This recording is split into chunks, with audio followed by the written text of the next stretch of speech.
I'd like to finish this module by introducing some fundamental design principles that help to explain what creates good or bad designs, from physical products through to social media interfaces.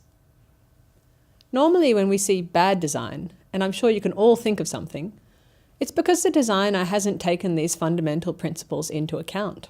One of the most influential writers on this topic is a man called Donald Norman, who launched a book in 1988 called The Psychology of Everyday Things, which has since been retitled to The Design of Everyday Things. This book examines the relationship between human beings and the man-made products that form our world. Donald Norman is one of the original advocates of user-centered design. Later in life, he worked as a user interface designer at Apple. He's also responsible for coining the term user experience designer in reference to his own job. These days, he manages the influential NN Group together with renowned cognitive psychologist Jakob Nielsen. Norman's work looks at our cognitive abilities as the starting point for how we understand and interact with the man-made world. We are constantly being bombarded with sensory information, but our brains only have limited ability to process this information. Our memory also has a limited capacity. So rather than trying to remember everything all of the time, we've instead become very efficient at combining the knowledge in our heads with the knowledge embedded in the world around us. We rely on reading the visible cues found in the objects around us to give us information on demand, and to combine this with things that we already know, so that we can take the right action at the right moment. Take, for example, turning on a light in an unfamiliar building. We aren't thinking about light switches when we enter the building. Even if they're there, most likely we don't even notice them until we have the need to turn on the light. At that moment, we start to look around us for the visual cues that tell us how we could do this. If we see a familiar-looking switch panel on the wall, we know that we should try pressing it to turn the light on. Our ability to identify these cues has developed in a complex way. It's based on precedents drawn from all the objects and all the situations we've experienced during our lives.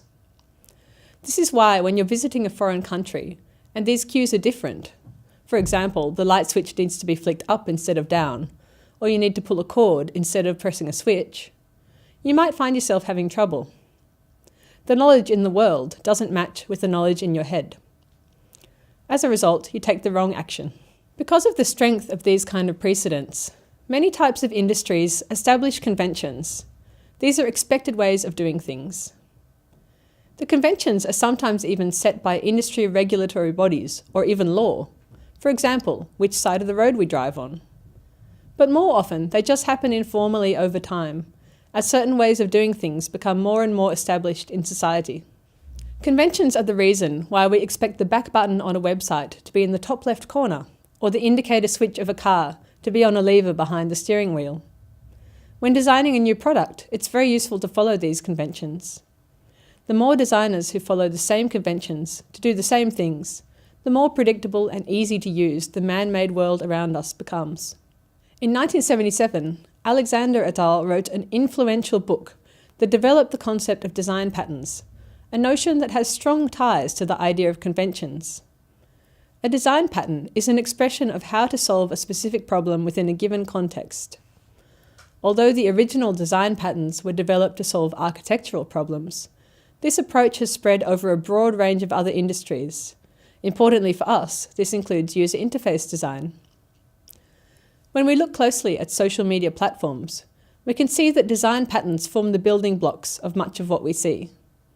This is why when you enter a social media platform for the first time, you can usually navigate around without too much trouble. There are many recurring patterns, such as sign-in, news feeds, sharing buttons, comment boxes, and media players. The list goes on.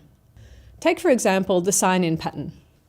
This pattern comes in handy when a user wants to save personal information to a site or access parts of the site that require personal details to operate. It's good practice to collect the bare minimum of information required to do this. Generally, you expect to find the sign-in function either presented to you directly in a pop-up box, or perhaps via a sign-in button in the top corner of the page. You will almost certainly be asked for a username and a password, and possibly some other details. And then there will be a button that allows you to confirm and proceed by clicking it. If every single designer would come up with a vastly different way of doing this, the web would be a very confusing place indeed. If you do get the opportunity to design part of a social media platform, or anything else for that matter, be sure to use design patterns and lean on existing conventions whenever you can. They are powerful tools in the creation of user-friendly designs. That brings us to the end of the design module of this OLE. We hope that you've enjoyed hearing from us and have learned some new things along the way. Thanks very much.